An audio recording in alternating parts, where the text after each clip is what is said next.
Absolutely. I think healer can be, gosh, such a big umbrella word to mean a lot of things.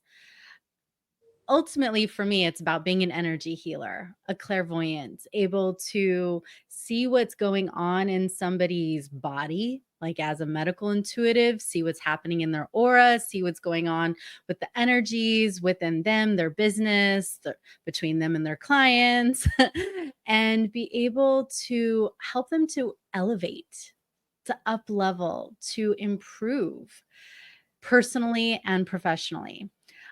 But healer could simply also mean a mom loving her kid and, like, just bringing that, like, warm and fuzzy, healing, loving energy in. So, I'm mostly gonna talk about the spiritual components of healing, Okay. and I'm also gonna do some neuroscience with you guys because I don't know about you, but I'm kinda bored with all the talking heads. I actually wanna get down and dirty and, like, do some Fantastic. kinesthetic, exercises with you guys. That's fantastic. So again, we're good to go. We like to play full out, and whether they watch it the live right now or on the replay, I think we're going to make some impact today. So I say let's go for it. So tell us where we go next.